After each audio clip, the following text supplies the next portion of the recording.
لله رب العالمين والصلاة والسلام على سيد المرسلين وعلى آله وأصحابه أجمعين.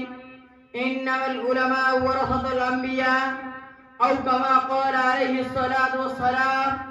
وہ سن کے آ جائے تاریخ پسینہ، وہ سن کے آ جائے تاریخ پسینہ، تیرا دیا کسی نے میرے خم سفینہ. بھارت کے شیر کتنے میرے خم نہا آئے، ٹوٹا میرے لہو میں کتنوں کا آب غینہ. کچھ لوگ میرے خون سے ہولی منا رہے تھے، کچھ لوگ میرے خون سے ہولی منا رہے تھے، کچھ لوگ بھر رہے تھے میرے خون سے آب غینہ. صحرا میں جا کے چھلکا میرے لہو کا ساگر، صحرا میں جا کے چھلکا میرے لہو کا ساگر. انصاف مانگنے کی ایسی صدا کہیں نہ. حضرات گرامی قدر اور حاضرین جلسہ، مختلف تہذیبوں کا گہوارہ ہمارا یہ ہندوستان جنت نما ہے.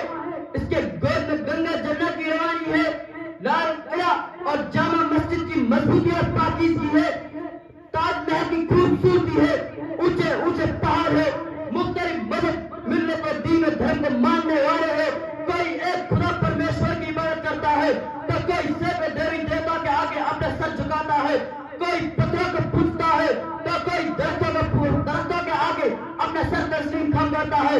ارے ہم بھی اسی دیش کے اندر پیدا ہوئے ہیں، اس کی مٹی نے ہماری پرورش اور برداشت کی ہے. ہم کو اس ملک کے ذرے ذرے سے پیار ہے، اس کی مٹی اور سبزے سے پیار ہے، اس کے اونچے اونچے پہاڑ وسیع و عریض صحارا سے پیار ہے، اس کے مدارس مکاتبوں سے پیار ہے، اس کے قیام و مولا سے پیار ہے. اسی لیے اس کی عصمت و عفت کو حفاظت کی ہم اپنی ذمہ داری سمجھتے ہیں. اس کی گود کی اچھا کو ہم دھرم تصور کرتے ہیں. جس مذہب کے ہم ماننے والے ہیں، جس قوم کے ہم پیرو ہیں، اس نے ہمیں بے وفائی نہیں بلکہ وفاداری کے سبب دیا. اس نے ہمیں بزدلی نہیں بلکہ حوصلہ دیا. اس نے ہمیں لابری کی یاری نہیں بلکہ شیر کا دل عطا کیا. اس نے ہمیں تلواروں کے سائے میں چلنا سکھایا، انہیں ہمیں زبردستی کی مشق کرائی. اس نے ہمیں توپوں اور ٹینکوں سے ٹکرانے کا حوصلہ دیا. ارے سرزمین مکہ سے پوچھ لو، سرزمین مدینہ سے پوچھ لو، شام سے پوچھ لو، مصر سے پوچھ لو. جب مکہ میں رہتے تھے تو مکہ کے ساتھ وفاداری کی تھی، مدینہ میں تھے تو مدینہ کے ساتھ وفاداری کی تھی، روس میں تھے تو روس و ایران کے ساتھ وفاداری کی تھی. ارے بھارت کی دھرتی، انصاف اور دھیانداری کے ساتھ سن، میں اپنی وفاداری کی بات سنانے جا رہا ہوں. آج کی بدحال دنیا کے بھی دن بھول جائیں گے، آج کی بدحال دنیا کی بھی دن بھول جائیں گے. اے مورخ، ہم اگر تاریخ دہرانے ہوتے، بھارت کی دھرتی میں انگریزوں کو ناپاک صاحب بنا اور وہ پیشاب دلانا، وہ عیارانا چارہ جیسے یہاں کے مالک بنتے تھے. جب باشندگان ہند طرح طرح کے ظلم سے پہ پار توڑے جانے لگے، جب ہندوستانیوں کا خون ان کے پسینے سے پیاسا ہونے لگے، ایسے نازک دور میں جس نے سب سے پہلے عالم دماغ ظلم کیا وہ محدث کبیر نازش وزن شاہ عبدالعزیز محدث دہلی تھا. شاہ عبدالعزیز کا ہوتا کیا تھا تو اس سے ایک برت بنا تھا جو انگریزوں کے نظر تمنا پر گر پڑا.